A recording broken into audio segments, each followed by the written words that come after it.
श्रीरूपं साग्रजातं सहगण रघुनाथान्वितं तं सजीवं साद्वैत्वं सावधूतं परिजनसहितं श्रीकृष्णचैतन्यदेवं श्रीराधकृष्णपादं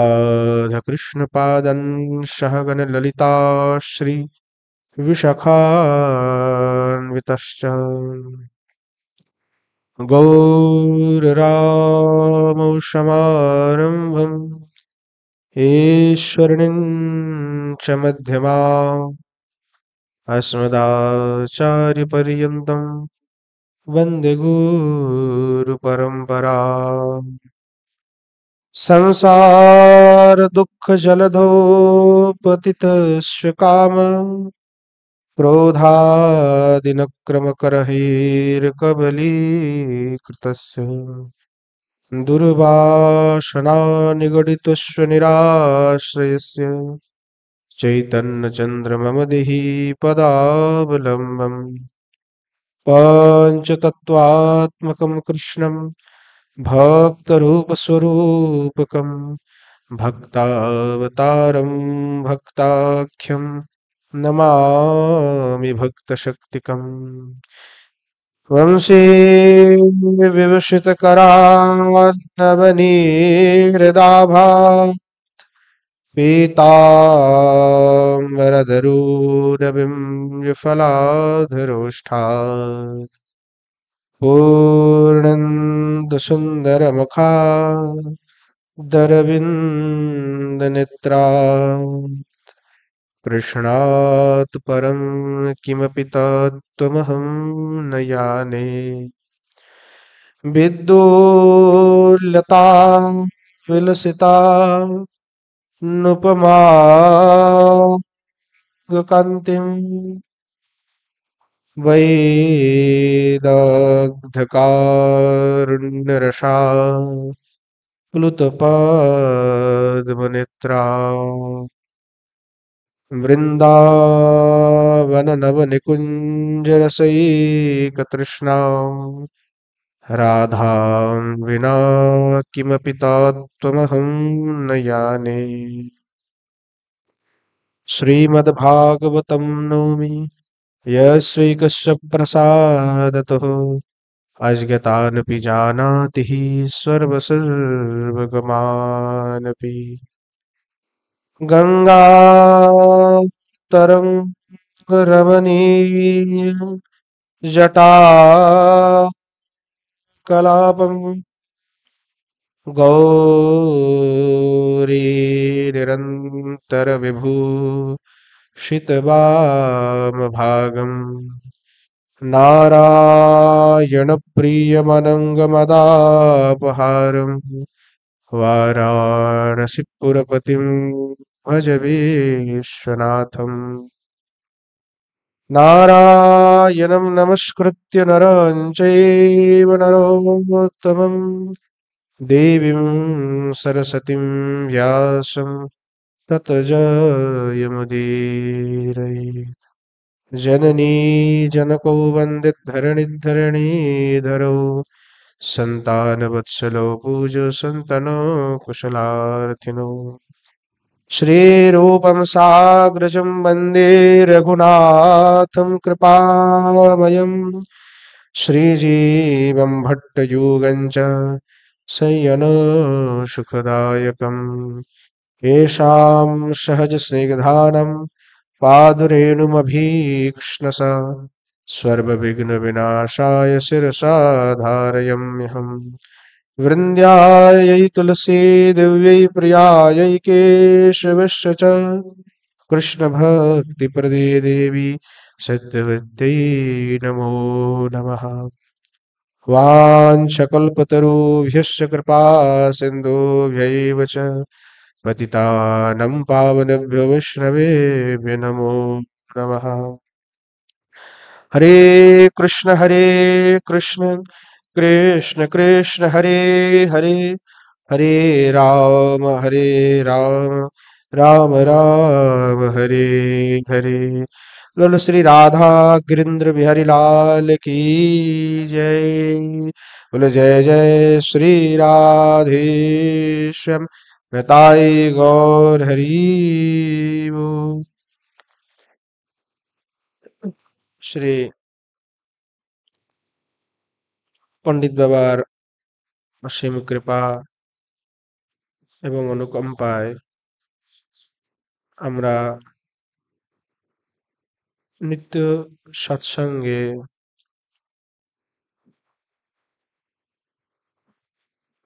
গৌড়ীয় বৈষ্ণব আচার্যগণের পরম পাবনময় জীবনচরিত আস্বাদন করছি। গত পূর্ব দিবস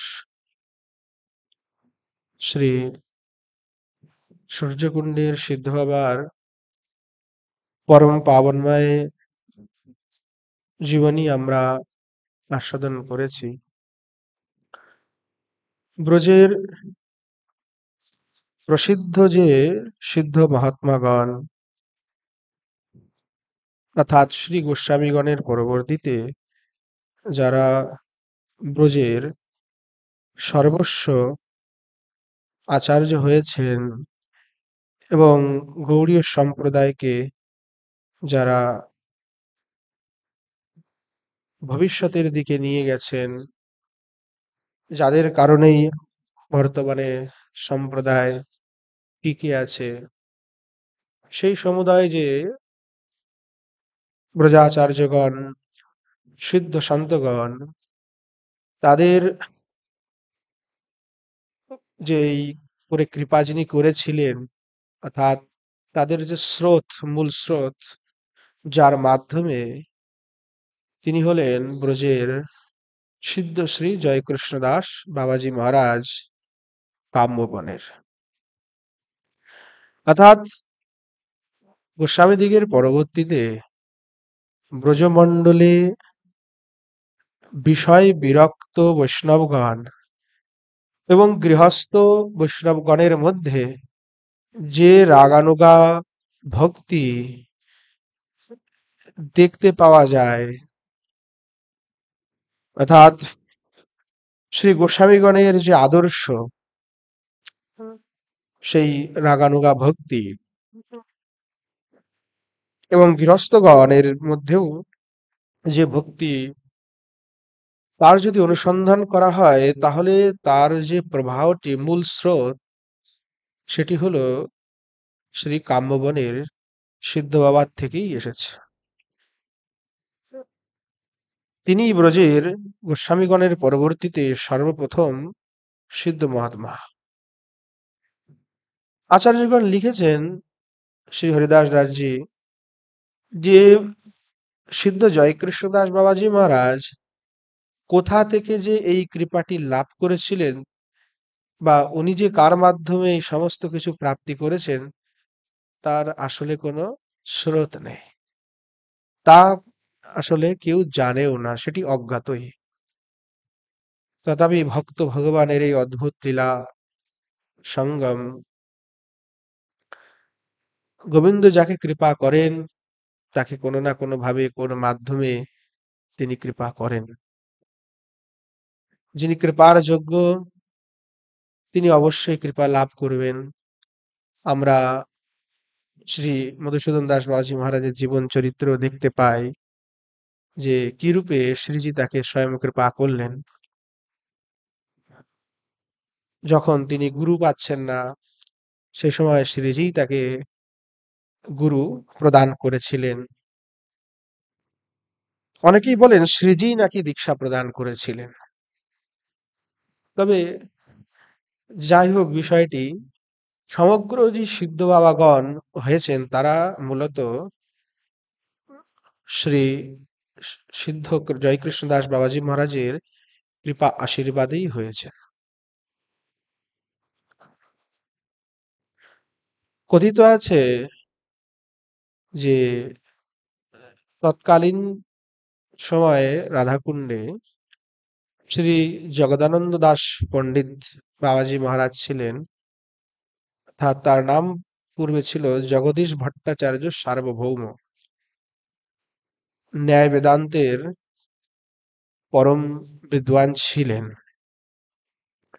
এবং অনেক প্রভাবশালীও ছিলেন। কথিত আছে যে জগদানন্দ দাসজির ভেকের গুরু বাংলাদেশের ফরিদপুর জেলার রামদিয়া গ্রামের মহন্ত শ্রীল ভগবান দাস বাবাজি মহাশয়ের সাথে কাম্যবনের সিদ্ধ বাবার বিশেষ প্রীতি ছিল, বিশেষ প্রেম ছিল। একবার মহন্তজি কাম্যবনে আসলেন, এসে সিদ্ধ বাবার কাছে কিছুদিন থেকেছিলেন এবং কাছে থাকতে থাকতে কিছুদিনের ভিতরেই উভয়ের ভিতরে এত প্রগাঢ় প্রেম এবং প্রীতি হয়েছিল যে যখন পরস্পরের বিদায়ের প্রস্তাব হলো, অর্থাৎ যখন মহন্তজি ফিরে যাবেন, এটাতেই উনি খুবই দুঃখিত হয়েছিলেন।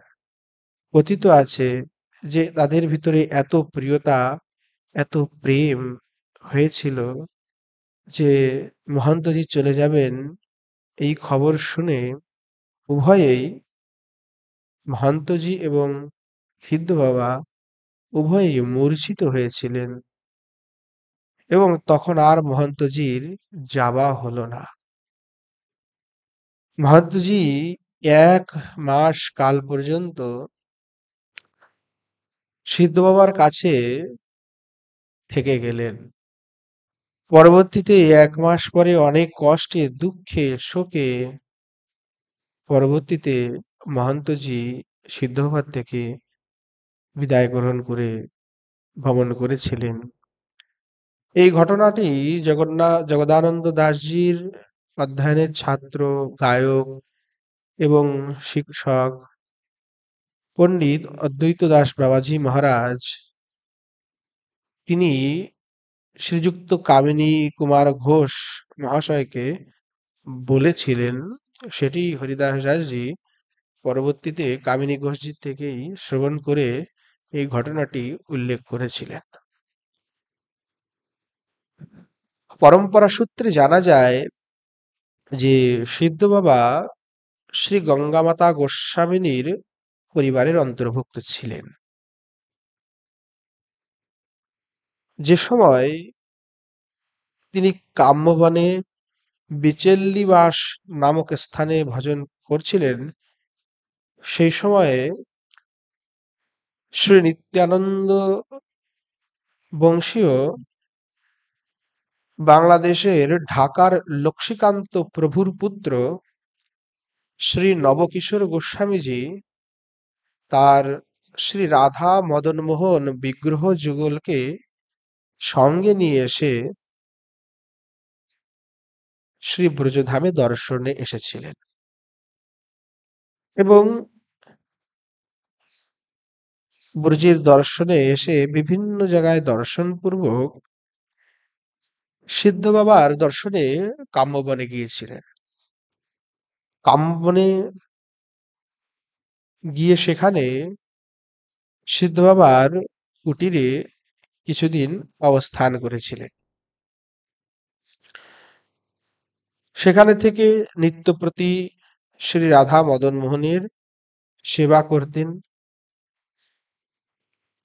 এবং বাবাজি মহারাজের কাছে থেকে প্রভুপাদ কিছুদিন শ্রী রাধামোহনের সেবা করেন।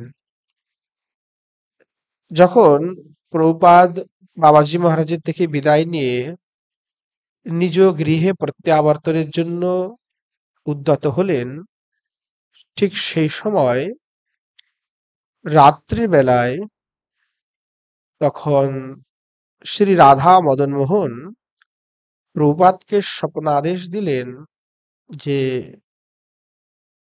নবল কিশোর, তুমি আমার অনেক সেবা করেছ,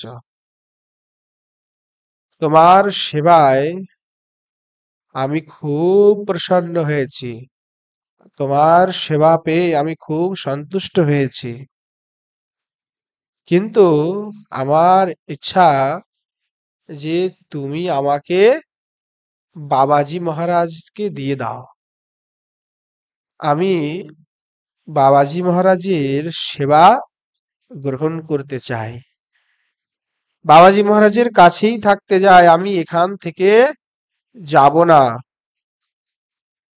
তাই তুমি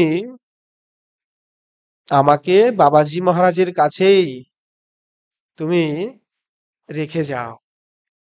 প্রভুপাদ এই স্বপ্নাদেশ পেয়ে চকিত হয়ে গেলেন যে আমার মদন মোহন বাবাজি মহারাজের সেবা নিতে চান। প্রাতকালে সকালবেলায় প্রভুপাদ আনন্দের সহিত বাবাজি মহারাজের কাছে গেলেন।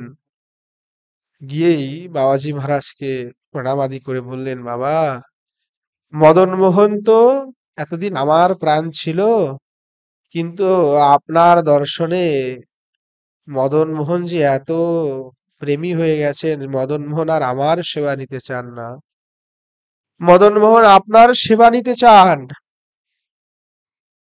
মদন মোহন আমাকে রাত্রে স্বপ্নাদেশ করেছেন,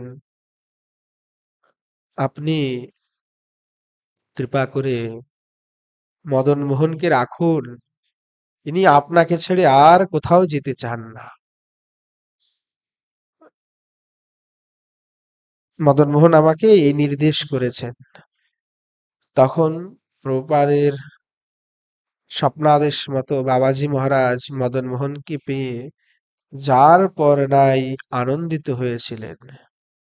তার যেন আর আনন্দের সীমা নাই। সিদ্ধ বাবা পরমানন্দিত হলেন, প্রভুপাদকে খুব যথাযথ সম্মান প্রদর্শন করলেন, এবং প্রভুপাদের সেই প্রদত্ত সেই রাধা মদন মোহনের সেবা তখন বাবাজি মহারাজ করতে লাগলেন। সেই থেকেই বাবাজি মহারাজ নিত্য প্রতি রাধা মদন মোহনের সেবা করতেন। শ্রী জগদানন্দ দাসজি বলতেন যে বাবাজি মহারাজকে যারা দর্শন করেছেন তারা জানবেন যে বাবাজি মহারাজ কেমন ছিলেন। বলেন, বাবাজি মহারাজের শ্রী গোবিন্দের চরণে এত রতি তীব্র প্রেম, তীব্র ভালোবাসা হয়েছিল, যখন তিনি হরি কথা শ্রবণ করতেন, অর্থাৎ যখন ওনার ঘরে হরি কথা হতো, যখন উনি হরি কথা শ্রবণ করতেন, সেই হরি কথা শ্রবণ করে প্রেমাবিষ্ট হয়ে যেতেন। প্রেমাবিষ্ট হয়ে সাত্ত্বিক ভাব তার হৃদয়ে শরীরে উৎপন্ন হতো, রোম রোম রোমাঞ্চ হয়ে যেত। বললেন যে তার মস্তকের যে শিখা, সেই শিখাটাও একেবারে ঊর্ধ্বমুখী হয়ে যেত, উচ্চমুখী হয়ে যেত। প্রসিদ্ধি আছে যে ইনি ভজনের সময়, অর্থাৎ সিদ্ধ বাবা একবার নাকি ভজন করছেন কুটিয়াতে বসে, তার সেই ভজনের যে প্রতাপ, যে প্রেমাবেগ, সেই প্রেমার বেগে এমন একটি হুংকার দিলেন, তার হুংকারে কুটিয়ার ছাদ ফেটে গেছিল। অর্থাৎ প্রেমী যখন তার প্রেমে গর্জনা করেন, তখন কি না হতে পারে। তার ভজনের প্রভাবেই এই কুটিয়ার ছাদ পর্যন্ত ফেটে গেছিল। ওই সময় অনেকেই সাক্ষাৎ সেটি দর্শনও করেছিলেন।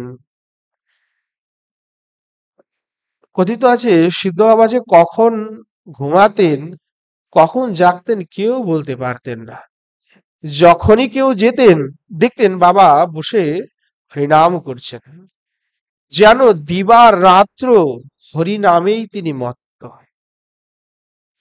অর্থাৎ যখনই কেউ যেতেন, তখনই দেখতেন যে কি হরিনাম করছে। শ্রী সিদ্ধ বাবা তিনি শ্রীমান মহাপ্রভুর মন্ত্রে দীক্ষিত ছিলেন।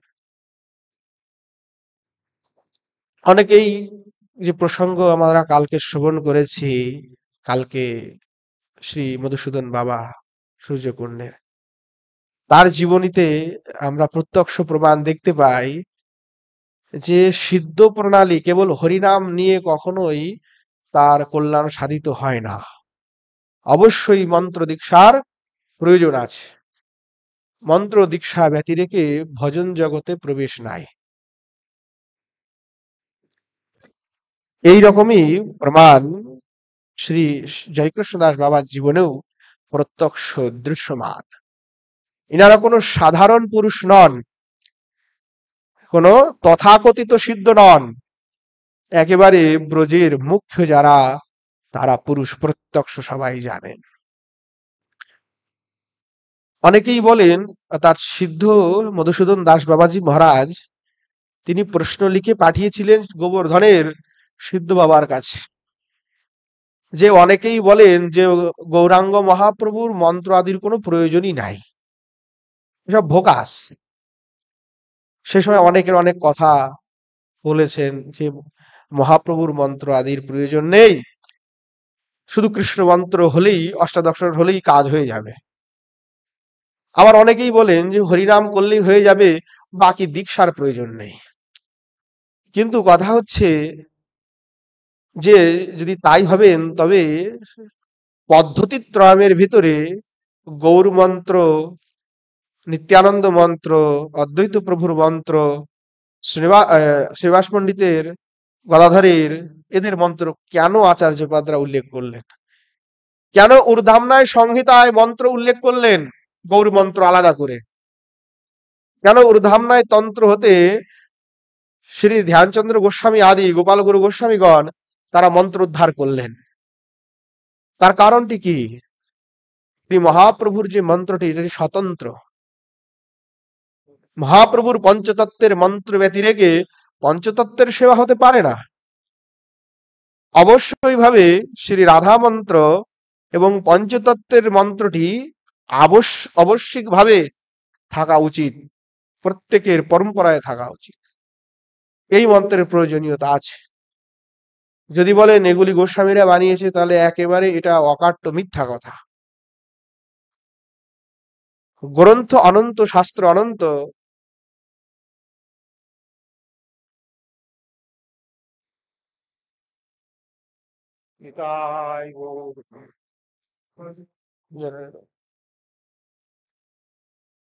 শাস্ত্র অনন্ত, যেমন বেদ আদি সমস্ত শাস্ত্র মুনি ঋষিদের হৃদয়ে প্রকাশিত হয়েছিলেন, তাই তাদেরকে বেদদ্রষ্টা বলা হয়েছে। গোস্বামীগণ, রূপাদি গোস্বামীগণ, তারা কেউ সাধারণ লোক নয়, তারা সকলেই নিত্য পার্ষদ। তারা হলেন নিত্য পার্ষদ। সমস্ত মন্ত্র তন্ত্র আদি যা কিছু আছেন তারা সমুদয় কিছু প্রকট করতে পারেন, প্রকাশ করতে পারেন। তাই এই সমস্ত মন্ত্রগুলি স্বতঃ প্রমাণিত। যদি কেউ এই মন্ত্রগুলিকে অনীহা করেন বা এগুলিকে পরবর্তীতে নির্মিত বলেন, নিশ্চয়ই তিনি গৌর চরণে এবং আচার্য চরণে অপরাধী। এই জন্য এই সমস্ত কথা কখনো বলা যাবে না। এই জন্য সিদ্ধ জয়কৃষ্ণ দাস বাবার যে জীবনীতেই আছেন, তিনি শ্রীমান মহাপ্রভুর মন্ত্র লাভ করেছিলেন এবং শ্রীমান মহাপ্রভুর মন্ত্রটি তিনি জপ করতেন। কথিত আছে বাবাজি মহারাজ নাকি প্রচুর খেতে পারতেন, খুব খাওয়া দাওয়াতে উনি খুবই পারঙ্গত ছিলেন।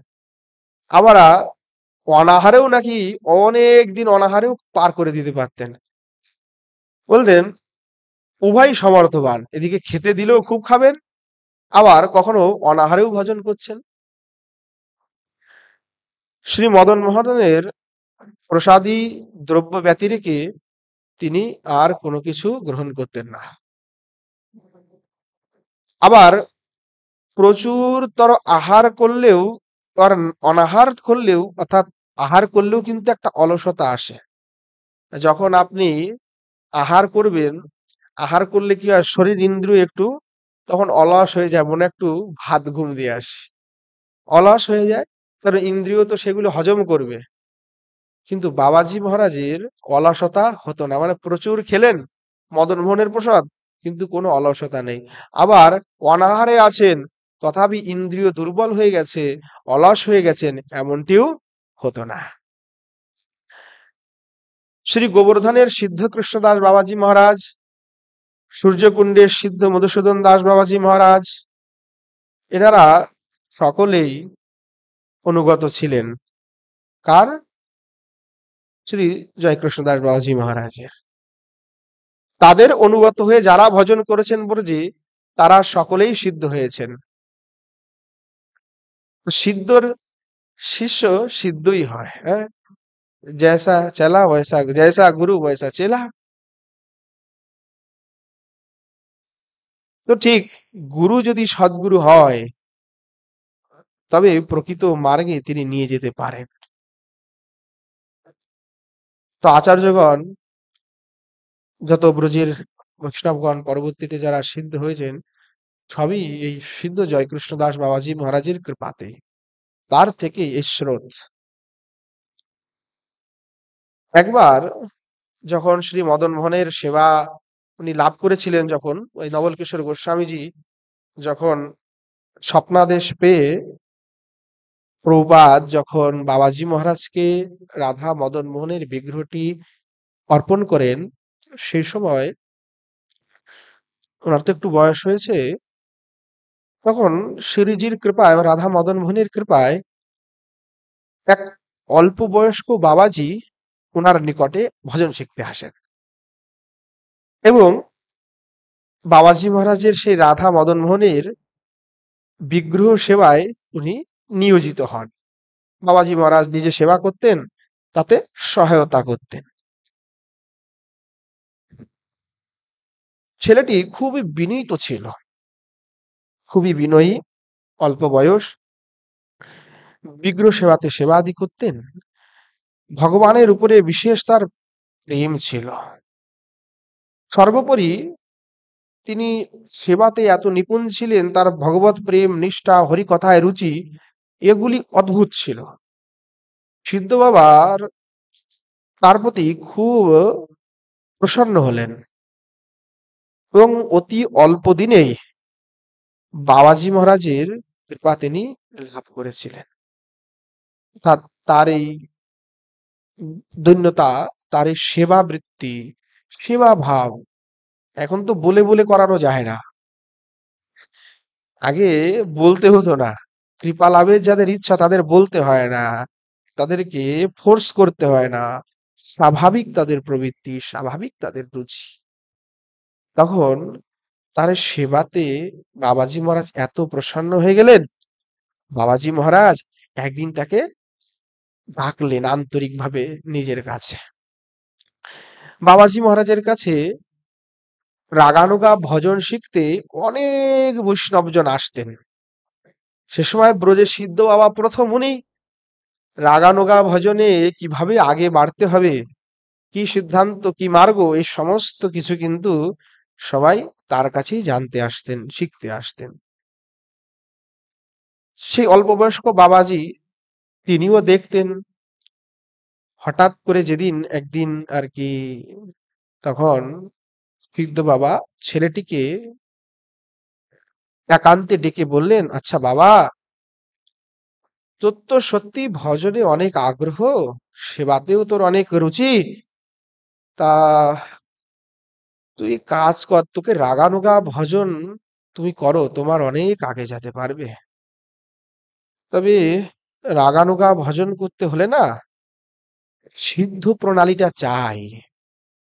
সিদ্ধ প্রণালী না হলে তো ভজন শিক্ষাটা দেওয়া যায় না। আহ তোমার গুরু প্রণালীটা দাও তো।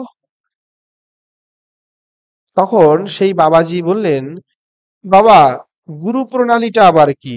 আমি তো এইটা কখনো শুনি নাই, আর এই বিষয়েও আমি কোনো গুরুর সাথে আমার তো কোনোদিন কথাও হয়নি, তিনিও আমাকে কোনো কিছু বলেননি। তখন সিদ্ধ বাবা গুরু প্রণালীটা বুঝিয়ে বললেন যে গুরু প্রণালীটা কি। গুরু প্রণালীটা হরিনাম দীক্ষার মাধ্যমে আসে না, হরিনাম গ্রহণের মাধ্যমে আসে না, হরিনাম যে কারো কাছ থেকে গ্রহণ করা যায়। অর্থাৎ অষ্টাদশাক্ষর মন্ত্র বা দশাক্ষর আদি মন্ত্র যদি গুরুদেব করণে প্রদান করেন তবেই সেটি দীক্ষা। এবং দীক্ষা পরবর্তীতে গুরুদেব যে একাদশ ভাব সমন্বিত যে প্রণালীটি প্রদান করেন, যে নবদ্বীপের কি নাম, তারপরে বৃন্দাবনে কি নাম হবে, তার বর্ণ কি হবে, তার বয়স, তার অলংকার, তার স্বভাব, তার কুঞ্জ, তার স্থিতি, এই সমুদয়গুলিকে যে দেওয়া হয়, সেই একাদশ ভাব সমন্বিত এই ভাবটি হলো সিদ্ধ প্রণালী। তো দীক্ষা ব্যতিরেকে হরিনাম কাউকে দিলে কিন্তু সিদ্ধ প্রণালী প্রাপ্ত হয় না। আপনি সিদ্ধ বাবাদের জীবনীগুলা দেখবেন, মধুসূদন বাবা, সিদ্ধ জয়কৃষ্ণ বাবার এই ঘটনাটি, বা সিদ্ধ বাবার কাছে যখন গিয়েছিলেন মধুসূদন বাবা, তখনও তিনি সেই একই কথাই বলেছিলেন। দীক্ষা প্রণালী ব্যতিরেকে, সিদ্ধ প্রণালী ব্যতিরেকে ভজনের রাজ্যে প্রবেশ নাই। যদি কেউ দাবি করে যে আমি কেবল আপনি হরিনাম করবেন আর আমি আপনাকে মঞ্জরি প্রাপ্তি করিয়ে দেব, তাহলে এটা হয় না। আচার্যগণ, তাহলে শাস্ত্র সবই মিথ্যা হয়ে যাবে।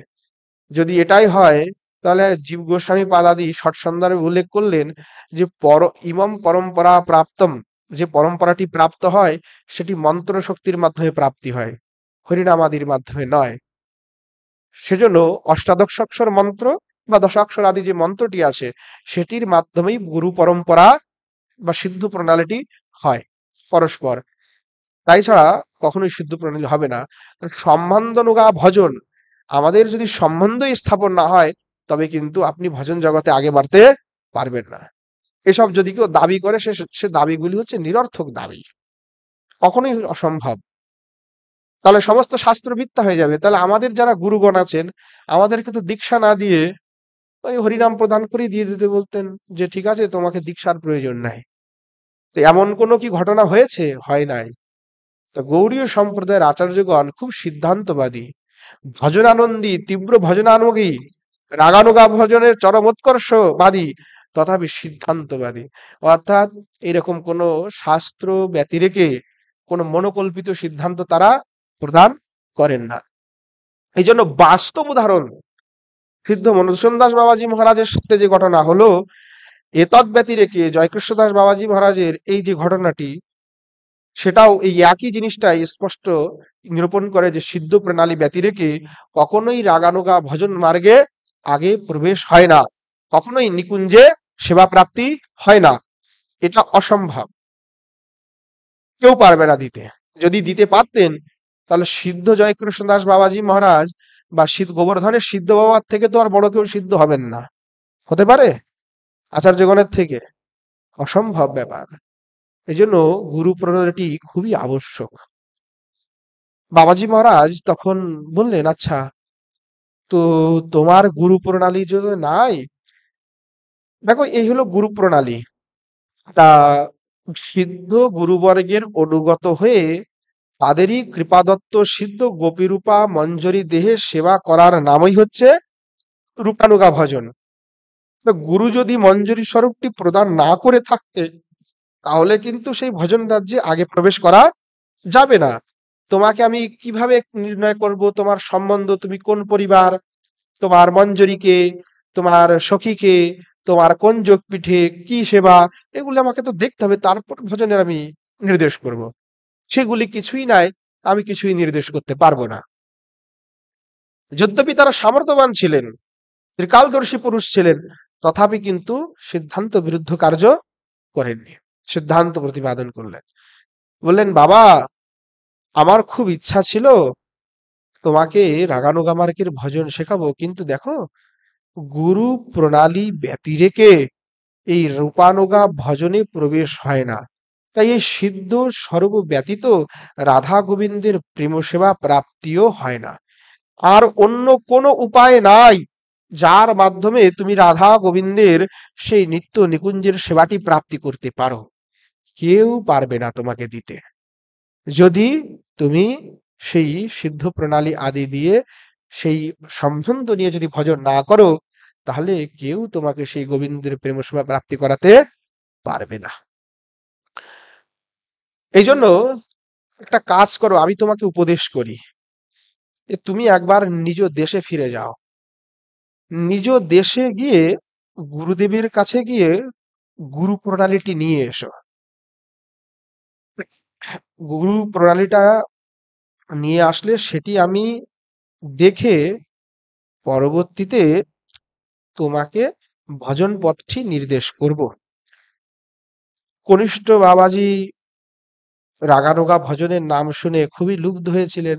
অনেক বৈষ্ণবগণ সাধুগণ ওনার কাছে ভজন শিখতে আসেন, তথাপি সিদ্ধ বাবা তাকে এইভাবে মানা করে দিলেন। আবার সিদ্ধ বাবা বললেন যে নিজ দেশে গিয়ে গুরু প্রণালীটা নিয়ে আসো। তখন সেই বাবাজির মনে খুবই দুঃখ হলো যে বাবাজি মহারাজের সেবা ছেড়ে, মদন মোহনের সেবা ছেড়ে বঙ্গে আবার যাব, এটা মনের ভিতরে তার ইচ্ছাই হলো না। মনে মনে ভাবলেন যে কি করব, সেবা ছেড়ে যাব, সিদ্ধ বাবাকে ছেড়ে যেতে হবে। খুব কষ্ট লাগলো, খুব কাঁদতে লাগলেন, অধীর হয়ে গেলেন। বাবাজি মহারাজের পায়ে ঠায়ে জড়িয়ে ধরলেন, না আপনি আমাকে এভাবে পাঠাবেন না বাবা, আমি যাব না, আমি আপনাকে ছেড়ে যাব না, আমি মদন মোহনের সেবা ছেড়ে যাব না। বাবাজি মহারাজ অনেক স্নেহশীল তো, অনেক অমায়িক, অনেক স্নেহ করতেন। তাকে শান্ত এবং সুস্থ করলেন এবং লীলা মাধুর্য, রাগানোগা ভজনের মাধুর্য তাকে বারবার শ্রবণ করিয়ে বললেন, দেখো বাবা, এটি সম্বন্ধ নুগা, সম্বন্ধ ছাড়া, গুরু প্রণালী ছাড়া, সিদ্ধ প্রণালী ছাড়া আমি কোনোভাবেই তোমাকে ভজনে আগে উপদেশ করতে পারবো না, এমনি তুমি ভজন করো। এই জন্য দীক্ষা ব্যতিরেকে যদি নামাদি আশ্রয় করা হয়, তাহলে তার গতি মুক্তি পর্যন্ত হতে পারে, কিন্তু নিত্য নিকুঞ্জ সেবা প্রাপ্তি কদাপি সম্ভব হবে না। দীক্ষা প্রণালী ব্যতিরেক, সিদ্ধ প্রণালী ব্যতিরেক সেই নিত্য নিকুঞ্জে সেবা কখনোই কস্মিন কালে কেউ প্রাপ্তি করতে পারেন না। অবশ্যই সেটির প্রয়োজন। বাবাজি মহারাজ তাকে অনেক বুঝিয়ে সুঝিয়ে বললেন, দেখো তুমি গৌরমণ্ডলে যাও, গিয়ে প্রণালীটা নিয়ে এসেই চলে এসো। সেই সময় মথুরায় রেল লাইন ছিল না। বাংলার থেকে যে যাত্রীগণ আসতেন তারা হাতরাজে যেতেন, হাতরাজ থেকে তারপরে ওখানে করে ট্রেনে করে যেতে হতো। তো এই সময় বাবাজি মহারাজ তাকে অনেক বুঝিয়ে সুঝিয়ে একদিন সকালবেলায় সিদ্ধ বাবা তাকে বিদায় দিলেন, যে না তুমি গিয়ে নিয়ে আসো, এই ছাড়া কোনোভাবেই কিন্তু হবে না। দেখুন কিভাবে ব্রজের প্রথম সিদ্ধ বাবা, তিনি মধুসূদন বাবাকেও একই কথা বলেছিলেন যে সিদ্ধ প্রণালী ব্যতিরেকে আমি এই রাগানুগা ভজন মার্গে তোমাকে কোনো উপদেশ করতে পারবো না। আর আজকাল চারিদিকে যোগপীঠের প্রচার। হ্যাঁ, যোগপীঠ অষ্টকালীন লীলা, যোগপীঠ অষ্টকালীন লীলা। নেটের ভিতরে দেখবেন, এখানে দেখবেন, চারিদিকে শুধু যোগপীঠ আর যোগপীঠ। যোগপীঠের শেষ নাই। আবার গুরুরা নিজেরাও দীক্ষা দিচ্ছে না, তাদেরকে যোগপীঠের ভজন শেখাচ্ছে। বলে ওসব দীক্ষা টিক্ষার দরকার পড়বে না, আমি উদ্ধার করে দেবো তোমাদেরকে। আরে বাপরে, মনে হয় স্বয়ং অহম ব্রহ্মাস্মি। তাহলে সিদ্ধ বাবারা যে এগুলি দিলেন না, তা তার কারণটি কি? তাহলে তো আচার্য বাক্য, শাস্ত্র বাক্য সব মিথ্যা হয়ে যাবে বাবা। দুইবার, একবার মধুসূদন বাবাকে নিজের ঐকান্তিক সেবক তাকে পর্যন্ত বাংলায় পাঠালেন প্রণালী আনতে, যে বাবা যাও প্রণালীটি নিয়ে আসো, এছাড়া আমি কিছুই করতে পারবো না। বাবাজি মহারাজের তখন তাকে বিদায় দিলেন। ছেলেটি খুব কান্না করতে করতে, বাবাজি খুব কান্না করতে করতে যাচ্ছেন যে না, আমার হলো না, আমি কেন বাবা মদন মোহনের সেবা ছেড়ে যেতে হচ্ছে, বাবাজি মহারাজের সেবা ছেড়ে যেতে হচ্ছে। খুব কষ্ট হলো, খুব কষ্টে কষ্টে কষ্টে মানে উনি কেঁদে কেঁদে কেঁদে কেঁদে সেই হাতরাসে গেলেন। অনেক কষ্ট কষ্ট করতে করতে, কাঁদতে কাঁদতে হাতরাসে তখন রাত্রিবেলায় গাড়িতে উঠতে হতো। তখন তিনি মনে মনে ভাবছেন যে যে গাড়িতে উঠলেই যেন আমার প্রাণ বিয়োগ হবে, আমি এই ছেড়ে যেতে পারবো না, ব্রজ ছেড়ে আমি বাবাজি মহারাজের সেবা ছেড়ে, ব্রজ ছেড়ে, রাধা মদন মোহনকে ছেড়ে কিভাবে যাব। তার বুকটা ফেটে যাচ্ছে বেদনায়, কাঁদতে কাঁদতে চোখে দাগ দিয়ে সব একেবারে একাকার হয়ে গেছে। শ্রী রাধানীর কাছে বৃন্দা দেবীর কাছে কান্না করে করে ব্যাকুল ভাবে প্রার্থনা করতে লাগলেন যে এই ব্রজ ছেড়ে যাওয়ার আগে যেন আমার প্রাণটা চলে যায়, তবু যেন আমার এই ব্রজ ছেড়ে না যেতে হয়। রাধারানী তাকে যেন কৃপা করলেন, তিনি যখন হাতরাসে গিয়ে পৌঁছালেন সে গাড়িটা ছেড়ে দিয়েছে, আর গাড়িতে ওঠা হলো না, গাড়ি তিনি ধরতে পারলেন না। এদিকে বাবাজি মহারাজ নিজে ভজন করছেন, রাত্রে বেলায় ঠাকুরের সেবা আদি করে তখন রাত্রিতে শয়ন করেছেন। শয়ন তো আর করতেন না, ভজনই করতেন, তন্দ্রা আবেশ হয়েছে। সে সময় বৃন্দা দেবী একেবারে সামনে এসে বাবাজি মহারাজকে ধমকি দিয়ে কি বললেন, এই তুই কেন ওকে ব্রজের বাইরে পাঠালি রে? হ্যাঁ, এক কাজ কর, দেখ ওর যে গুরু প্রণালীর জন্য তুই ওকে ব্রজের বাইরে পাঠালি, ওর গুরু প্রণালীটা তো আমার এই মদন মোহনের সিংহাসনেতেই রাখা আছে, নিচে দেখ ভালো করে। সিদ্ধ বাবা একেবারে তন্দ্রা থেকে একদম উঠে পড়লেন, সামনে কাউকে দেখতে পেলেন না, স্ত্রী কণ্ঠ। বাবাজি মহারাজ হড়বড়িয়ে একেবারে মনে মনে ক্ষমা প্রার্থনা করলেন এবং সকাল হতেই স্নান আদি পূর্বক মন্দিরে প্রবেশ করে মদন মোহনের সিংহাসনটি অন্বেষণ করলেন। মদন মোহনের সিংহাসনেই তখন সেই গুরু প্রণালীটা উনি পেয়ে গেলেন। গুরু প্রণালীটা পেয়ে সিদ্ধ বাবা এত যার পর নাই পরমানন্দিত হলেন। সিদ্ধ প্রণালীটাকে বুকে ধারণ করে বৃন্দা দেবীকে অনেক ধন্যবাদ দিয়ে তার কৃপা স্মরণ পূর্বক গোবিন্দজি মন্দিরে গিয়ে বৃন্দা দেবীকে স্মরণ করে খুব কাঁদতে লাগলেন, খুব কাঁদতে লাগলেন এবং বললেন যে আপনি কৃপা করে ওই কনিষ্ঠ বাবাজিকে ফিরিয়ে আনুন, মানে ওই বাবাজিকে ফিরিয়ে আনুন আপনি কৃপা করে। কারণ তার যে জন্য বঙ্গে তাকে পাঠানো হচ্ছিল সেই সিদ্ধ প্রণালীটি তো পাওয়া গেল। খুব উনি মানে বৃন্দাজির কাছে খুব কুল ভাবে নিবেদন করলেন, কাঁদতে লাগলেন। সিদ্ধ বাবা অনেক কান্নাকাটি করে নিজে ভজন কুটিরে এসে দৈনন্দিন সেবা কার্য করছেন আর বারবার পথপানে চেয়ে আছেন, যদি ওই বাবাজিটা আসে, যদি বাবাজিটা আসে। বারবার তাকাচ্ছেন, বারবার পথপানে তাকাচ্ছেন। সন্ধ্যা প্রায় হয়ে গেছে, বাবাজি মহারাজ বারবার পথপানে দৃষ্টিপাত করছেন যে আসলো কিনা, আসলো কিনা, আসলো কিনা। মানে মনের ভিতরে কিন্তু শান্তি নাই, চঞ্চল হয়ে গেছেন যে যে জন্য ছেলেটাকে পাঠালাম সেটা তো কিশোরীজি কৃপা করে প্রদান করে দিয়েছেন।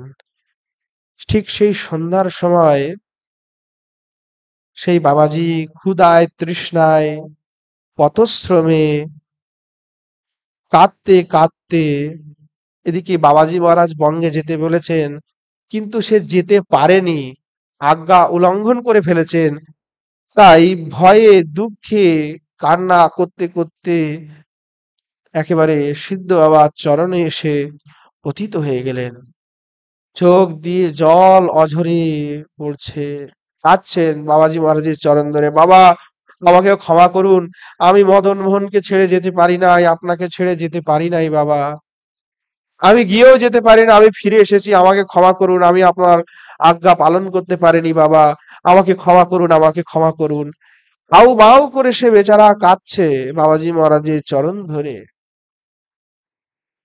বাবাজি মহারাজ আনন্দে উল্লাসিত হয়ে গেছেন, কারণ তিনি তো সিদ্ধ প্রণালীটা পেয়ে গেছেন। তার যে অনুভব বিদ্যুৎ সেটা বর্ণনীয় নয়। তিনি বাবাজি মহারাজ সিদ্ধ বাবা সেই বাবাজিকে দুই বাহু দিয়ে তাকে তুলে ধরলেন, তুলে দিয়ে জড়িয়ে ধরেন, আয় বেটা বুকে আয়, তুই আমার, তুই সত্যি কিশোরীজির কৃপা পেয়েছিস, বৃন্দাজি তোকে কৃপা করেছে, তুই সত্যি তোর রাধা মদন মোহন তোকে কৃপা করেছে, সত্যি তোর ভজনে নিষ্ঠা আছে, তোকে যে জন্য পাঠিয়েছিলাম তার আর প্রয়োজন নাই, বৃন্দা দেবী কৃপা করে তোকে কৃপা করে সেই সিদ্ধ প্রণালী দিয়েছে, তোর পরম্পরাটা আমি পেয়ে গেছি। বাবাজি মহারাজ বললেন, তা তুই তো বেটা চলে গেছিলি, কি রে তুই আবার ফিরে আসলি? বলে, আমি তো বৃন্দা দেবীর কাছে, রাধারানীর কাছে প্রার্থনা করতে করতে গেছি যে আমার যদি ব্রজ থেকে বাইরে যেতে হয় তাহলে আমার প্রাণটাই যেন চলে যায়। তাই আমি বাবা গাড়িটা ধরতে পারিনি, আমি যাওয়ার আগেই গাড়ি চলে গেছে, আর অগত্যা আমি ফিরে এসেছি। তখন বাবাজি মহারাজ বললেন, কই বাত নাই বেটা, সত্যি তুই কিশোরীজির কৃপা প্রাপ্ত, তোর কোনো দোষ নাই, কিশোরীজি তোকে সাক্ষাৎ কৃপা করেছে। যা, তুই অনেক সারাদিন কিছু খাওয়া দাওয়া করিসনি, তোর কোনো অপরাধও হয়নি। আমি যে তোকে আজ্ঞা করেছিলাম, কিশোরীজি তো সেই আজ্ঞাটি তো কিশোরীজি তোকে যেতে দেয়নি, তাই আমার আজ্ঞার কোনো উল্লঙ্ঘন হয়নি। বারবার বাবাজি ক্ষমা চাইলেন, বাবা আমি তো আপনার আজ্ঞা উল্লঙ্ঘন করে ফেলেছি, বাবা আমি ক্ষমা করুন। পণ্ডিত সিদ্ধ বাবা বললেন, কোনো অপরাধ তোর হয়নি বেটা, যা স্নানাদি করে আয়। তখন বাবাজি মহারাজ উদ্বিগ্নতা হেতু নিজেই সারাদিন প্রসাদ পেতে ভুলে গেছেন। বলছে, বাবা আপনি কি প্রসাদ পেয়েছেন? সিদ্ধ বাবা ভুলেই গেছেন প্রসাদ পাওয়ার কথা। শুধু ওই বাবাজির সেই পরম্পরাটি পেয়ে এত আনন্দে উল্লাসিত হয়েছিলেন, আর সেই উদ্বিগ্নতা হেতু বারবার সেই পথ পানে দৃষ্টিপাত করে আছেন যে কখন আসবে কখন আসবে। প্রসাদ পাওয়ার কথা তিনি বিস্মৃত হয়ে গেছিলেন। বাবাজি মহারাজ আদেশ করলে তিনি স্নানাদি করে তিলকাদি পূর্বক শ্রী বৃন্দা দেবী, গোবিন্দজি, রাধা মদন মোহনকে প্রণাদাবাদি পূর্বক প্রার্থনা করলেন এবং ভোগ লাগিয়ে পরবর্তীতে সিদ্ধ বাবা এবং সেই কনিষ্ঠ বাবাজি উভয়েই বসে প্রসাদ পেলেন এবং আনন্দিত হয়ে গেলেন যে শ্রী বৃন্দা দেবী কিভাবে তাকে কৃপা করেছেন। এরপর থেকেই ব্রজে বাবার নাম হয়ে গেল সিদ্ধ জয় কৃষ্ণদাস বাবাজি মহারাজ। বলে, সিদ্ধ জয় কৃষ্ণদাস বাবাজি মহারাজ কি জয়। সিদ্ধ বাবাজি মহারাজের যে জীবনী, সেই জীবনী আমাদের পরম পূজ্য শ্রী কৃপাসেন্দু দাস বাবাজি মহারাজও বর্ণনা করেছিলেন। হরিদাস দাসজি তিনি বাবাজি মহারাজের মুখ থেকে যা শ্রবণ করেছেন সেটিও তিনি গ্রন্থে নিবদ্ধিত করে নোট করে লিখেছেন যে এই ঘটনা আমি ওই সিদ্ধ বাবা শ্রী ভাগবত নিবাসের কৃপা সিন্ধু দাস বাবাজি মহারাজের থেকে শ্রবণ করেছিলাম। সিদ্ধ বাবা রূপ সনাতনের আনুগত্যে, বৈরাগ্য বিদায় ও ভজনে অত্যন্ত নিপুণ ছিলেন, সাথে সাথে প্রচন্ড সিদ্ধান্তবাদী ছিলেন। তার নিজের একান্ত সেবক তথাপি তাকে সিদ্ধ প্রণালীর জন্য বঙ্গে পাঠিয়ে দিলেন যে যাও সিদ্ধ প্রণালী নিয়ে আসো, এ ব্যতিরেকে ভজনের কোনো শিক্ষা আমি দিতে পারি না। এজন্য গৌড়ীয় বৈষ্ণব আচার্যদিকে জীবনী যেমন আশ্চর্যপূর্ণ বিস্ময়করী, ঠিক তদ্রূপভাবে পরিপূর্ণ সিদ্ধান্তপূর্ণ। সিদ্ধান্ত ব্যতিরেক সেখানে আপনি অসিদ্ধান্তের কোনো কিছুই পাবেন না। কঠোর সিদ্ধান্তব্রতী শ্রী রূপাদি গোস্বামী থেকে শুরু করে যারাই সব সিদ্ধান্তবাদী। এই জন্য এই ব্রজের এই দুটি ঘটনার মাধ্যমে, প্রত্যক্ষ যে ঘটনা তার মাধ্যমে এটা নির্ধারিত হয় যে সিদ্ধ প্রণালী পরম আবশ্যক। এ তদ ব্যতিরেকে রাগানুগা ভজন মার্গে প্রবেশ হবে না বাবা, কোনোভাবেই নিকুঞ্জে সেবা প্রাপ্তি হবে না, সেই রাগানুগা ভজনে তুমি প্রবেশ করতে পারবে না। কৃপাসিন্ধু বাবা বলেছেন যে বাবাজি মহারাজ অত্যন্ত বিনম্র, অত্যন্ত ভজনানুরাগী ছিলেন। তিনি কখনো পর্যন্ত বিষয় গ্রহণ করতেন না এবং বিষয়ের মুখও দেখতেন না, রাজার দর্শন করতেন না। চিরান কিম পথি ন সন্তি, অর্থাৎ যে বৈরাগ্যের পথ আশ্রয় করেছেন তার কাছে আসলে কোনো কিছুর আর মূল্য থাকে না। পুত্র পরিজন ধন বিষয় ইত্যাদি কোনো কিছু না। উপনিষদ আদি শ্রুতি এই জন্য বলছে যে অন্য কোনো বিষয় আমার কি কাজ, যখন আমি আত্মজ্ঞান হয়ে গেছে, অর্থাৎ আত্মতত্ত্ব শব্দ তো যে মঞ্জুরিত্ব প্রাপ্তি হয়ে গেছে, যে আমি যে মঞ্জুরি শ্রী কিশোরীজির সেবিকা, এতদ জ্ঞানটি যখন প্রাপ্তি হয়ে গেছে, সেই তত্ত্ব জ্ঞান প্রাপ্তি হওয়ার পরবর্তীতে পুত্র আদি এষণা থাকে না। অর্থাৎ সংসারের যে এষণা, আত্মে এষণা, এই কোনো কিছুই থাকে না।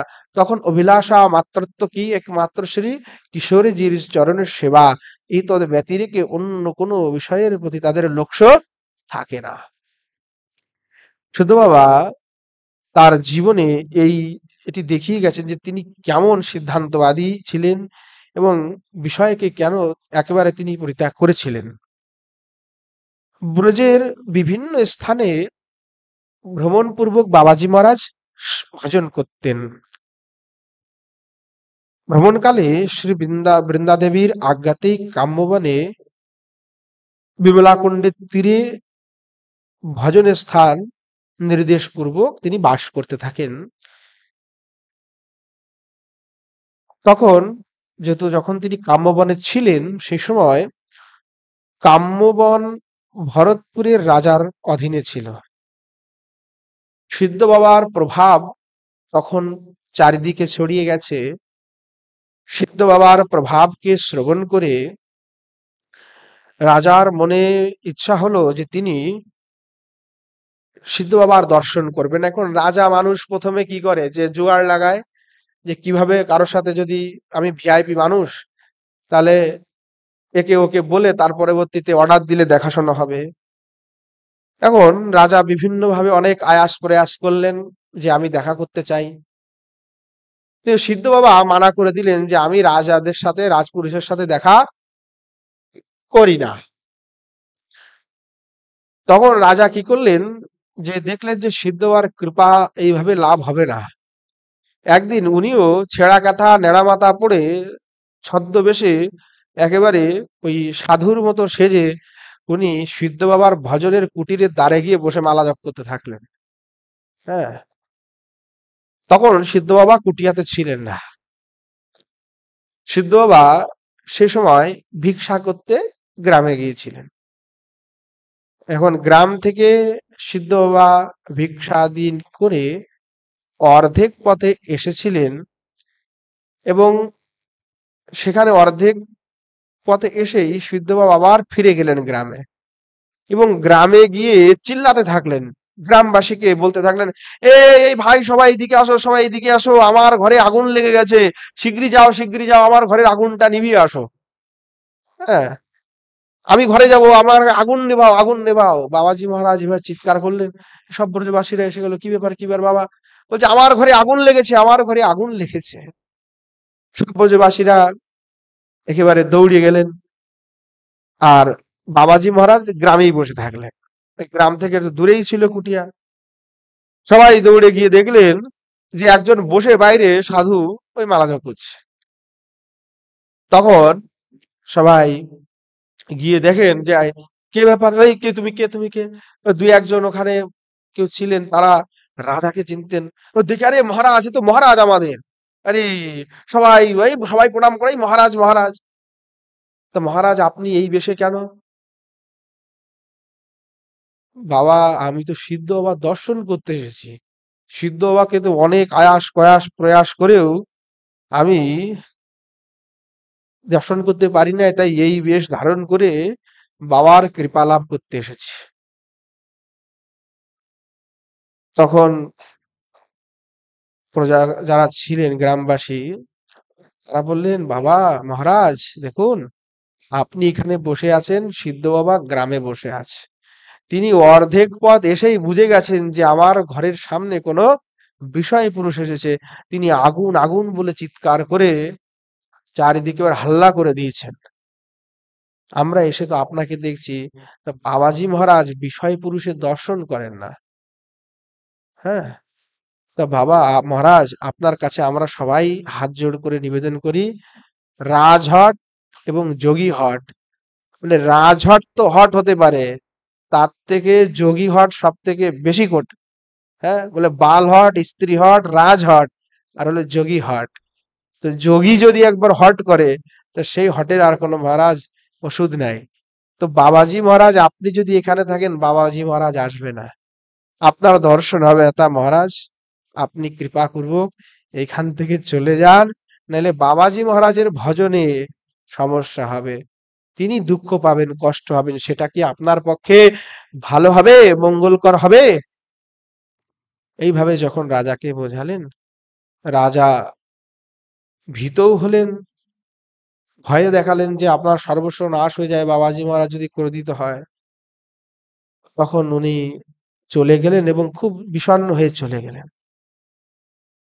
গ্রামবাসীরা গিয়ে খবর দিলেন, বাবা, আমরা আগুন নিভে এসেছি, এইবার আপনি আপনার কুটিয়াতে যান। বাবাজি মহারাজ টুকটুক করে মাধুকরীর ঝুলি নিয়ে তখন কুটিয়াতে আসলেন। এসে সাথে সাথে কি করলেন জানেন তো? পাশে ওই গোশালাতে গিয়ে দুই চারটা গরু গোবর ঘুটনা নিয়ে গোবরটা জলে গুলিয়ে গোবর ছেড়কা দিতে থাকলেন। ওই যে জায়গায় এসে রাজপুরুষ বসেছে, সে গোবর জল দিয়ে পুরো জায়গাটা ছিড়কা দিয়ে আগে শুদ্ধ করলেন, যে বিষয় পুরুষ যেখানে বসেছে এসেছে সেই জায়গাটাও অপবিত্র হয়ে যায়। ভাবুন কি পরিমাণ গোস্বামীদের আদর্শকে মেনে চলতেন, কেমন বৈরাগ্য। ভরতপুরের রাজা, তিনি কিন্তু প্রচুর বৈষ্ণব সেবী ছিলেন। তাই তিনি এই ব্যাপারে কোনো নিজে অপমান বোধ করেন। তিনি তো অনেক বৈষ্ণবের দেখা সাক্ষাৎ করেছেন, জানে যে যারা বিরক্ত, ভজনানন্দী, তারা বিষয় থেকে নিজেকে অনেক দূরে রাখেন, বিষয়ের সংস্পর্শে কোনোভাবেই আসতে চান না। এবং এই ঘটনাতে রাজার সিদ্ধ বাবার উপরে আরো শ্রদ্ধা বেড়ে গেছিল। তিনি বুঝেছিলেন যে আসলে সিদ্ধ বাবা প্রবল ভজনানুরাগী এবং রূপ সনাতন আদি গোস্বামীর পরম অনুরাগী জন, তদ আদর্শে আদর্শবান, কঠোর নিয়মাবর্তী।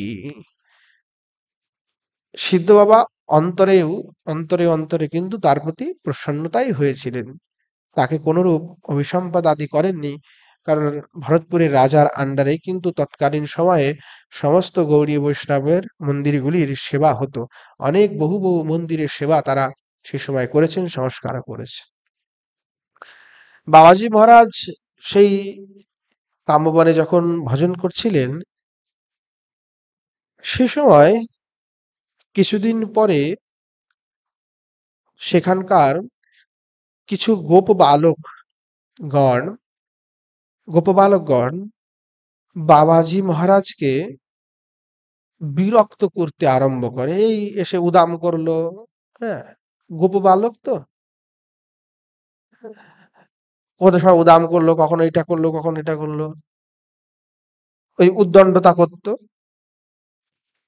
তখন বাবাজি মহারাজ বিরক্ত হয়ে গেলেন যে আমার ভজনে প্রচুর বাধা হচ্ছে, এদের উদ্দণ্ড এগুলি। খুব বিরক্ত হয়ে তিনি ভাবলেন যে এই স্থানে আর থাকবো না, অন্য কোনো নীরব স্থানে গিয়ে ভজন করব। তখন এই কথা উনি গ্রামবাসীকে বললেন যে আমি ভজনে থাকবো না, এখানে অন্য জায়গায় চলে যাব। গ্রামবাসীরা এই কথা শুনে তখন বাবাজি মহারাজকে একটা কুটির বাঁধিয়ে দিয়েছিলেন। সেই কুটিরেই তখন বাবাজি মহারাজ থেকে সর্বক্ষণ ভজন করতেন সারা দিন। সন্ধ্যার আগে একবার বের হয়ে বিমলা কুণ্ডে স্নান করতেন এবং মাধুকরীর জন্য গ্রামে যেতেন, আর সারা দিন নিজে ভজনে আবিষ্ট থাকতেন। একদিন মধ্যাহ্নকালে অন্তরঙ্গ সেবার লীলা বিপর্যয়ে অভীষ্টদেবের বিরহে তিনি উদ্বিগ্ন হয়ে আছেন। এমন সময়ে বিমলা কুণ্ডের চারিদিকে অসংখ্য গোপালকগণ এসে উপস্থিত হলো। অসংখ্য গোমাতা এবং গোপবালক। চারিদিকে এবারে গাই যখন আসে তখন গায়ের একটা শব্দ হয়, সে শব্দে বাবাজি মহারাজ সেই গায়ের হাম্বা হাম্বা, এটা তাদের একটা আসলে কিন্তু একটা শব্দ আদি হয়, বোঝা যায় যে গাইয়া আছে। এবং অনেক লোকের কথাবার্তা, গোপ বালকের হাই হুল্লা হো হা হু হা উনি শুনতে পেলেন। গোপ বালকগণ কুটিয়ার বাইরে থেকে এসে চিৎকার করে বলতে থাকলেন, এ বাবাজি, এই বাবাজি দরজা খোল, আমাদের জলের তেষ্টা পেয়েছে, এই আমাদেরকে জল খাওয়া। বাবাজি মহারাজ ঘরে ভজন করছেন। হ্যাঁ, বাবাজি মহারাজকে একেবারে বলছেন, এই জল খাওয়াও, জল খাওয়াও। বাবাজি মহাশয় আগে ওই গোপবালদের উৎপাতে একেবারে বিরক্ত হয়েছিলেন। আগেও তো ওই ছেলেগুলি ওনাকে অনেক ডিস্টার্ব করতো। হ্যাঁ, এই জন্য উনি গোপবালকদের প্রতি আগে থেকেই একটু বিরক্ত হয়ে গেছিলেন। প্রত্যেকদিন যদি কেউ উৎপাত করে তা কি ভালো লাগে নাকি? আর এত সুন্দর ভজন মহাত্মা ভজন করছেন, কিছু কিছু উদ্দণ্ড বালক তারা এসে উধাম করতো। এই জন্য আগে থেকেই উনি মানে এদেরকে ভ্রুক্ষেপ করতেন না। আবার ওই গোরক্ষক সেই গোয়ালিয়াগণ আবার সে বাইরের থেকে ডাকতো, এই বাবাজি দরজা খোল, আমাদেরকে জল খাওয়া। কারণ বাবাজি মহারাজ দেখছে ছেলে পেলেগুলা বারবার এসে আমাকে উৎপাত করে, উনি কোনো কথা না বলে কুটিয়ার ভিতরে নিঃশব্দে বসেই থাকলেন। এখন গোপ বালকগণ উৎপাত করা শুরু করলো, এই কেউ কুটিয়ে ধরে ঝাঁকা দিচ্ছে, কেউ হু হা করতে যায় বাবাজি, আবার ওই দিক থেকে কেউ ভিতর থেকে জানলাটা খুলে এ বাবাজি, এরকম এরকম করতেছে ছেলে পেলেগুলি।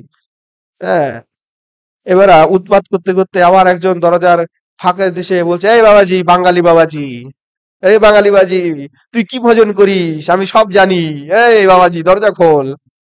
এরকম করে বলছে, হ্যাঁ, এ বাবাজি তু ক্যা ভজন করতা হ্যায়, मैं सब जानता हूँ। হ্যাঁ, বলে আরে তু তো দয়াহীন হে, তু তো কসাই হে, এরকম করে বাবাজি মহারাজকে বলছে। হ্যাঁ, বলে তুই তো কসাই, হ্যাঁ তুই তো দয়াহীন। হ্যাঁ, এইভাবে বাবাজি মহারাজকে বলছে। बोले अरे तू तो कसाई का बराबर है, ए बाबा जी कुटिया से निकाल अभी निकल, अरे जल पिया, हम लोगों को जल पिया, हमारा बहुत प्यास लगा है, আমাদের বহুত জল পেয়াস লেগেছে, এই বাবাজি কুটিয়া খোল, তুই তো পাষাণ হৃদয়, তোর তো দয়া নেই। হ্যাঁ, এ সমস্ত কে বলতে পারে, বুঝতে পারছেন তো? এইভাবে যখন বলছে, এই আমাদের অনেক জলের তেষ্টা পেয়েছে, বাবাজি মহারাজ খুব রাগে গেলেন। এত উৎপাত শুরু করেছে, হ্যাঁ বাঙালি বাবাজি, এরকম করে করে বলছে। মাঝে মাঝে খুব রাগ হয়ে গেছে। হ্যাঁ, ভজন করছি বেটারা আমাকে এসে উৎপাত করছে, দাঁড়া আজকে এখন দেখাচ্ছি। একটা ডান্ডা নিয়ে ক্রুদ্ধ হয়ে একেবারে কুটিয়া থেকে শশা করে বাইরে এসে বেরিয়েছে। বাইরে এসে দেখে যে অদ্ভুত সুন্দর সুন্দর সেই গরুগুলোই, সেই গরুগুলি এত সুন্দর মনে হচ্ছে সাক্ষাৎ বৈকুণ্ঠ থেকে এসেছে। দেখেই মন তৃপ্ত হয়ে গেছে। সে রাগ ক্রোধ কোথায় চলে গেল। আর গোপ বালকগণকে দেখে, এত সুন্দর অদ্ভুত চেহারা গোপ বালকগণ দেখে বাবাজি মহারাজের একেবারে ক্রোধ শ্রোধ কোথায় যেন চলে গেল। উনি একেবারে শান্ত হয়ে গেলেন।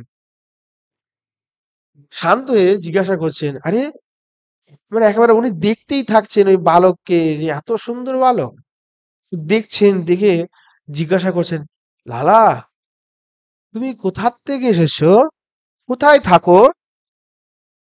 তখন ওই গোপ বালক বলছে, হেড সর্দার, হ্যাঁ হেড সর্দার আমাদের কালিয়া। সে হেড সর্দার বলছে যে আরে হাম নন্দগাঁও মে रहता है বাবা। বলে আমি বাবা, আমি নন্দগাঁওতে থাকি। এ বাবাজি তেরা নাম क्या है? কানাইয়া আমাদের ঠাকুরজি, সে তো অদ্ভুত তার কথাবার্তা। তখন বাবাজি জিজ্ঞাসা করছে, কথায় কথায় জবাব দিচ্ছে। বলছে আরে বাবা, আমার হাম তো নন্দগাঁও সে হ্যাঁ। তখন বাবা বলছেন, আচ্ছা তোর নাম কি? উনি বলছেন, মেরা নাম কানাইয়া, তেরা নাম क्या है? ঠাকুরজির লীলা। যাই হোক, বাবাজি মহারাজ তাদেরকে দর্শন করে এত আনন্দিত হয়ে গেছেন, তিনি সব ভুলে গেছেন। শুধু দেখছেন অপলোক নেত্রে, কি অদ্ভুত শরীর, কি অদ্ভুত তাদের আভা, এত সুন্দর প্রাণটা জুড়িয়ে যায়। बाबाजी महाराज বলছেন, আচ্ছা, আরে ये जो गोरा सा बालक है, इसका नाम क्या है? যে গোরা যে বালক, এই এ কে, এর নাম কি? তখন বালক বলছেন, আরে ওখান থেকে বলছেন, আমার নাম দাউজি, বল দাউজি। হ্যাঁ, না আমার নাম দাউজি।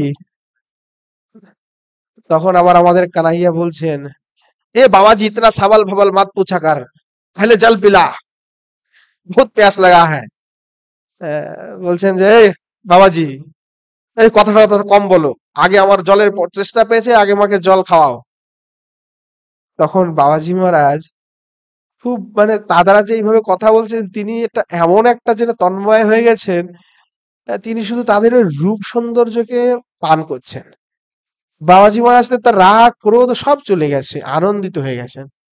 কি করলেন, ওই ঘরের থেকে গিয়ে কড়োয়াটা নিয়ে তাদেরকে জল খাওয়াতে লাগলেন, জল পান করতে লাগলেন। তখন বালকগণ জল পান করে বললেন, খুব ভালো বাবাজি, তুমি খুব ভালো সেবা করে। শোনো, আমরা প্রত্যেক দিন অনেক দূর থেকে আসি, এই তোমার কুটিয়ার আশেপাশে যায় থাকি, আর কিছু পাই না, তখন না খেতে পেয়ে জলের তেষ্টায় চলে যাই।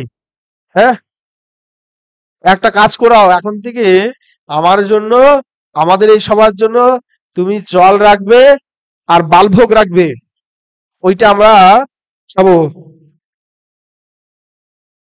এরকম করে বললেন। বাবাজি মহারাজ তখন বলেন, হ্যাঁ, আমি তোমাদের জন্য দোকান খুলে বসে আছি। হ্যাঁ, এই আজকের পর থেকে আর কালকের থেকে আসবি না এখানে, একদম উদাম করতে আসবি না।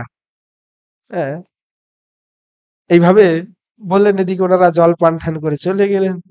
বাবাজি মহারাজ কুটিরের ভিতরে বসে ভজন করতেছেন, সিদ্ধ ভজন করছেন, লীলা স্মরণ করেন। এই লীলা স্মরণ করতে যাচ্ছেন, এখন যে লীলা স্মরণ করেন, ওই সেই গোপ বালক সামনে এসে যায়। এই যতবার লীলা স্মরণ করতে যাচ্ছে ততবার গোপ বালক সামনে, ভাই আর কোনো কিছুই দেখতে পাচ্ছে না।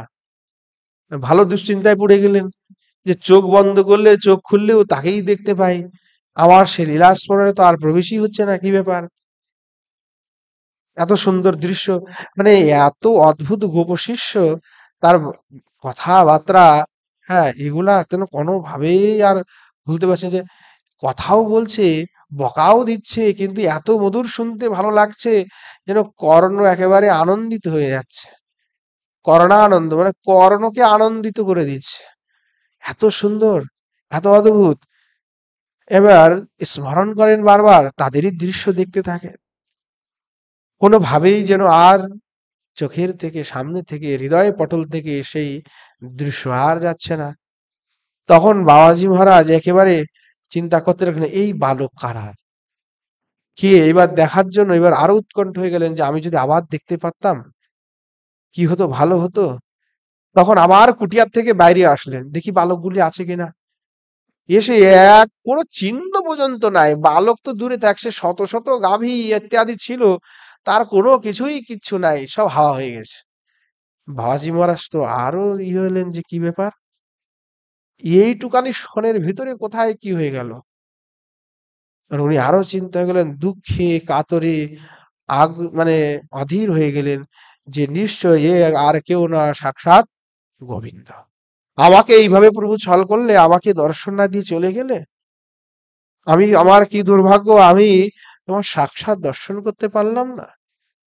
তখন হৃদয়ে একেবারে বিশাল অনুতাপ শুরু হলো, দুঃখে ভারাক্রান্ত হৃদয়ে বিরহে ক্রন্দন করতে থাকলেন বাবাজি মহারাজ।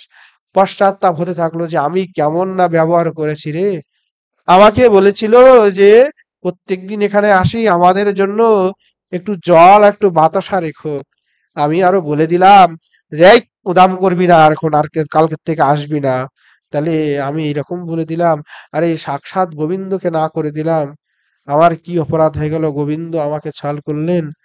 বাবাজি মহারাজ একেবারে হৃদয়ে তার বেদনা, ব্যথা, বিরহে, কষ্টে কান্না করতে থাকলেন, অধীর হয়ে গেলেন, অনুতপ্ত হৃদয়ে চিত্তে কান্না করতে করতে শোকে একেবারে প্রাণ যায় যায় অবস্থা, এমতো সময় শ্রী গোবিন্দ আমার সাক্ষাৎ এসে প্রকট হলেন, এ বাবাজি। একদম ঠাকুরজি এসে, বাবাজি মহারাজ চোখ তুলে দেখেন সেই গোপ বালক।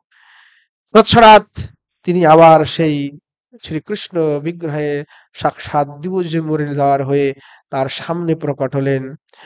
বললেন, আরে বাবাজি, তুই চিন্তা করিস না, দুঃখ করিস না, আমি তোর কাছে আবার আসব, তুই শোক করিস না, আমি তো সব সময় তোর কাছে আসি।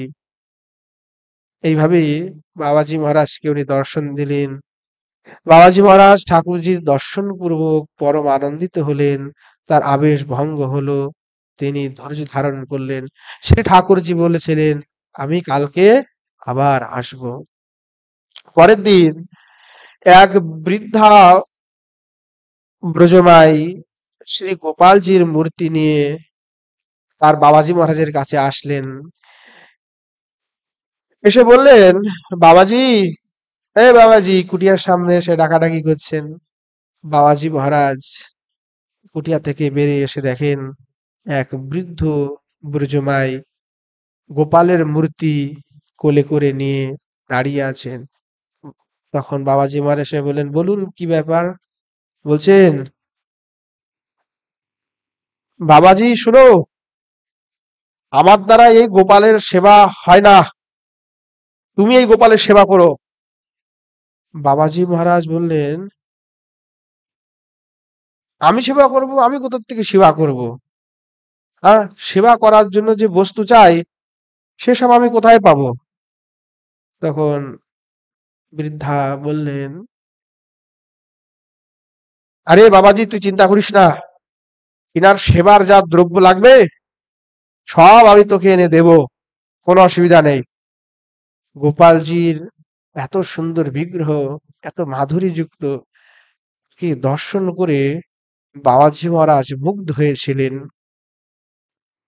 এবং সেই বৃদ্ধা তাকে সেই বিগ্রহ দিলে বাবাজি মহারাজ সেই বিগ্রহটি নিজে নিলেন এবং সেখানে তার কুটিয়াতে স্থাপন করে তিনি সেবা করতে লাগলেন।